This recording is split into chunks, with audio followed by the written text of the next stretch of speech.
ఫ్రీయా?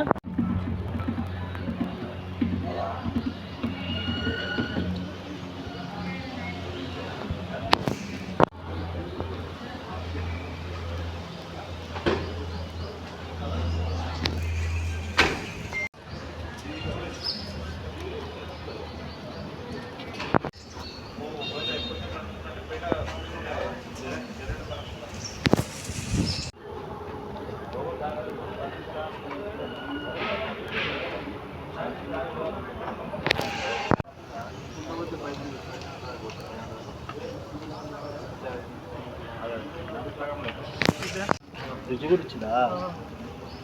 ఒకటే 2 ఉన్నాయి ఫ్రిడ్జ్లు, 3 ఉన్నాయి.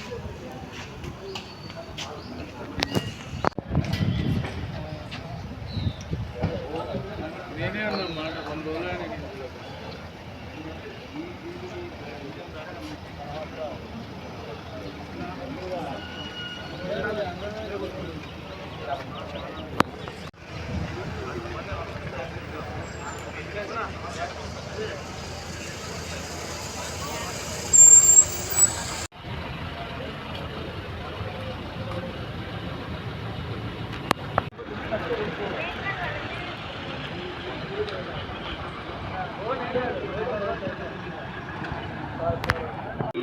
దివ్యా దేవరాజన్ ఐఏఎస్ గారిని సాధారణంగా వేదిక మీదకి ఆహ్వానిస్తున్నాము. అలాగే ఇక్కడికి విచ్చేసినటువంటి రాష్ట్ర ఉప ముఖ్యమంత్రి వర్యులు హృదయపూర్వక నమస్కారం, ధన్యవాదాలు తెలియజేస్తా ఉన్నా. అదే మాదిరిగా ఈ కార్యక్రమం నిర్వహిస్తున్న దివ్యా దేవరాజన్ గారు ఐఏఎస్ సెర్ఫ్ సిఇఓ గారికి, అదే మాదిరిగా నా తమ్ముడు మత్స్యశాఖ అధ్యక్షులు సాయి గారికి, మా అన్న రెడ్డి గారికి, మా గోకన్న గారికి, వేదిక ఉన్న మా సోదరి వాళ్ళకి అందరికీ కూడా, అది మా ఐ థింక్ ఫిషరీ డిపార్ట్మెంట్ సంబంధించిన కుటుంబ సభ్యులకు అందరికీ, పత్రికలకు, మిత్రులకు, సోదరులకు, సోదరిమణులకు, అక్కడికి అందరికీ నమస్కారం తెలియజేస్తా ఉన్నా. అమ్మ 2 నిమిషాలు మాట్లాడతా, టైం లేదు, ఛాన్స్ చెప్తాను ఉందాం అనుకున్నాను. కానీ కౌన్సిల్ ఉంది, రాత్రి 3 గంటల వరకు అసెంబ్లీ నడిచింది. రావడం, స్నానం చేయడం, మళ్ళీ అసెంబ్లీ కౌన్సిల్కి వెళ్తా ఉన్నాం. కాబట్టి వేరే విషయాలు దొరికిపోకుండా ముఖ్యంగా మీరు ఆలోచన చేయాలమ్మా. ఖచ్చితంగా ఎక్కడ కూడా గతంలో ఎవరు చేసి లేకుండొచ్చు కూడా రాజకీయాలకు అతీతంగా ఖచ్చితంగా ఇంట్రెస్ట్ ఉన్న అందరూ కూడా సెట్ ద్వారానే సెలెక్షన్ చేసి మీకు అన్ని రకాలుగా అందుబాటులో అన్ని విషయాలు పెట్టి వెహికల్స్ ఇప్పించడమే కాకుండా ఇంకా రాబోయే రోజుల్లో ఇంతకంటే ఇంకా బెటర్ సర్వీస్ ఇచ్చే విధంగా మా మహిళా సోదరులు అందరూ కూడా ప్రభుత్వ నిర్ణయం, ప్రభుత్వ ఆలోచన మరి మీ అందరినీ బలోపేతం చేయడం, మన ముఖ్యమంత్రి గారి ఆలోచన 1 కోటి మంది మహిళల్ని కోటీశ్వరాలను చేయడం అనేటువంటి తప్పన తాపత్రయం చేస్తున్నటువంటి కార్యక్రమం. కాబట్టి దానిలో భాగంగా ఇప్పుడు మీ ముందర కూర్చున్న మనిషి డిప్యూటీ సీఎం ఒకటే కనిపిస్తారు, కానీ పైసలు ఇచ్చే శాఖ సార్ దగ్గరనే ఉంది. మీకు అడగగానే దాదాపు 344 కోట్ల రూపాయలు ఇచ్చేందుకు ఒకసారి గట్టిగా తప్పకుండా ఉన్నా, ఇంకోసారి గట్టిగా చెప్పండి కొట్టాలి. నేను చెప్పినాక ఇంకో మాట చెప్తా, రాష్ట్రంలో ఇప్పుడు కూడా బడ్జెట్ అనేది శాఖలకు మార్చిలో ఇస్తారు, మార్చిలో బడ్జెట్ ఇస్తారు. ఏం కలెక్టర్ అంతే కదా, మళ్ళీ కలెక్టర్ మళ్ళీ ఎప్పుడు ఇస్తారు, మళ్ళీ మార్చిలో ఇస్తారు. మొట్టమొదటిసారి మధ్యంతంగా ముఖ్యమంత్రి గారు, డిప్యూటీ సీఎం గారు మంత్రులతో కలిసి నాకు మంత్రిశాఖ ఇచ్చారు. 72 సంవత్సరాల సుదీర్ఘ రాజకీయాలలో మొట్టమొదటిసారి చేపల కులమోనికి చేపల మంత్రి ఇచ్చింది ఫస్ట్ నాకే. కదే అడిగింది నన్ను ఏసీలో వారంలోనే ఏముండే క్యాబినెట్ మీటింగ్ ఉండే. మరి బడ్జెట్ చూస్తేనేమో పైసారి ఈ 10 సంవత్సరాల చేపల్ని సరిగ్గా విడువలే చెరువులల్లా 1,00,000 అని చెప్పి 10,000 ఇవ్వడం, మా అటువంటి వాళ్ళు వ్యతిరేకం పార్టీ వాళ్ళు పోయినప్పుడు మనం పోయినప్పుడు చేపలు ఇవ్వకపోవడం, ఇవన్నీ స్టడీ చేసిన తర్వాత మరి సార్ నాకు ఇచ్చిన కదా సార్, మరి ఏం చేస్తాం సార్ క్యాబినెట్లో 19 కోట్లు పెడితే అవుతుంది అంటే క్షణం కూడా ఆలోచన చేయకుండా ముఖ్యమంత్రి గారు, డిప్యూటీ సీఎం గారు, క్యాబినెట్ అంతా ఒకటే మాట అడిగినా, సరే చేపల కులమని చేపల మంత్రి అయినా మరి ఈసారి చేపలు ఇవ్వకపోతే రేపు పొద్దుగా నేను బయటకు ముఖం పెట్టుకొని చూడలేదు సార్ అంటే మళ్ళా మాట్లాడకుండా మధ్యస్థంగా ఆగస్టు నెలలో 122 కోట్ల బడ్జెట్ చేపట్టి సెక్రటరీల మెస్సులు కదా సార్, సెక్రటరీల మాకు చేపలకు సంబంధించి కూడా ఒక క్యాంటీన్ ఇవ్వాల్సిందిగా మేము కోరుతా ఉన్నా. సెక్రటరీలో క్యాంటీన్ పెట్టడం వల్ల ప్రచారం జరుగుతుంది, మంచి ఫుడ్ అయిపోయిందంట. థ్యాంక్ యూ సార్, గట్టిగా చెప్పండి. అడగడం అయిపోవడం ఏ మరి ఎంత ఎస్ఎంటీ అదృష్టంలో వచ్చినా ఏ మేడంగా తీస్తా ఉన్నాడు. 122 కోట్లు చేపల తగ్గ అయిపోయింది. ఇప్పుడు రొయ్యలు వేసినామా 84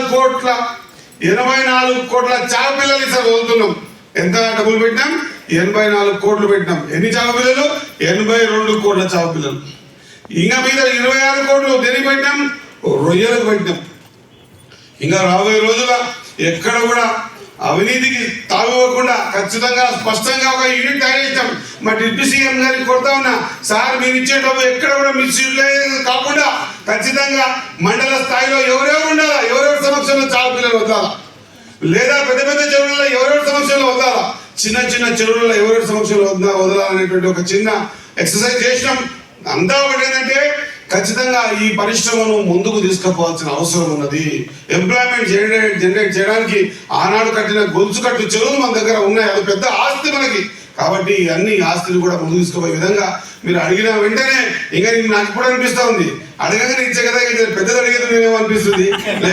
మళ్ళీ ఒకసారి అడుగుదాం. కాబట్టి మీరందరూ కూడా ఎక్కడ కూడా అటు ఇటు కాకుండా మనకు మన సంపద పెరగడం ముఖ్యం, మనకు మా అక్క జిల్లాలో బలంగా కావడం ముఖ్యం, మనకు వ్యాపారం జరగడం ముఖ్యం. కాబట్టి మీకు ఖచ్చితంగా విన్నటువంటి ప్రజాప్రభుత్వం ముఖ్యమంత్రి గారు, డిప్యూటీ ముఖ్యమంత్రి గారు, క్యాబినెట్ గౌరవ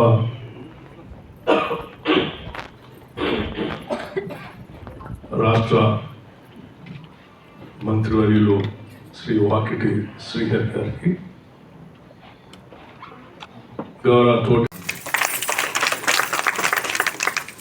గౌరవ మంత్రి గారు చాలా భావోద్రేకంతో వారి శాఖ నుంచి రాష్ట్ర వ్యాప్తంగా చేస్తున్నటువంటి పనులన్నింటినీ వివరించారు. చేసే ప్రతి పనిలో కూడా అంకిత భావంతో సమాజానికి మేలు చేయాలన్నటువంటి తపనతో మంత్రి గారు చేస్తున్నటువంటి పనులన్నింటినీ కూడా మనస్ఫూర్తిగా అభినందిస్తూ ఉన్నాను.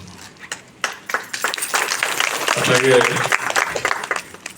మత్స్యశాఖ కార్పొరేషన్ చైర్మన్ బాధ్యతను చెప్తే ఆ కార్పొరేషన్ ద్వారా ఏం చేయొచ్చో అని చెప్పి ఆలోచన చేసి సంపూర్ణంగా పనిచేస్తున్నటువంటి కార్పొరేషన్ చైర్మన్ కూడా అభినందిస్తూ ఉన్నాం. సెల్ఫ్ హెల్ప్ గ్రూప్స్ సంబంధించి ఆనాడు ఇందిరా క్రాంతి పథకాన్ని పెట్టి కాంగ్రెస్ ప్రభుత్వాలు మొదలుపెట్టినటువంటి ఈ డ్వాక్రా సంఘాలు పెద్ద ఎత్తున రాష్ట్రంలో ఒక ప్రపంచంలాగా ఎదగాలని, 1 కోటి మంది కోటీశ్వరులు కావాలని ఈ రాష్ట్ర ప్రభుత్వం కలలు కంటా ఉంది.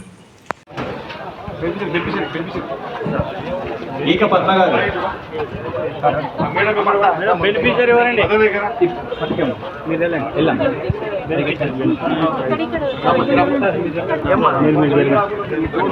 ఇంకా కొద్దిగా ఇంటికి వచ్చే బాగా వస్తున్నాయి. ఇంకా కొద్దిగా ఇంటికి జరగండి అందరూ బాగా వస్తారు. మేడం ఎక్కడ మేడం? సార్ మేడం పైకి రమ్మా.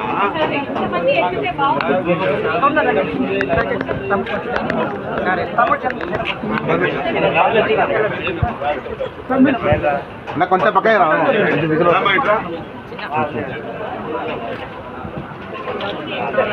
ఏం కాదు సార్, ఏం కాదు.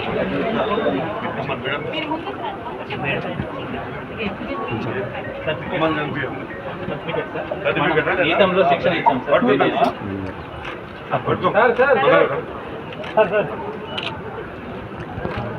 ఏ మా ముఖం నమ్మిగా కూడా కట్ చేసేది మీద ఇది పొడుగు నాకు కట్ చేసేది.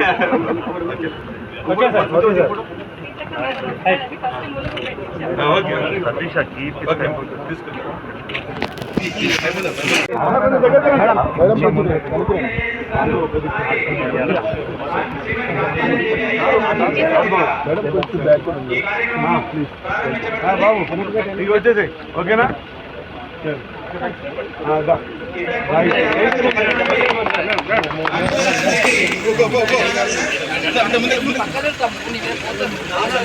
వచ్చి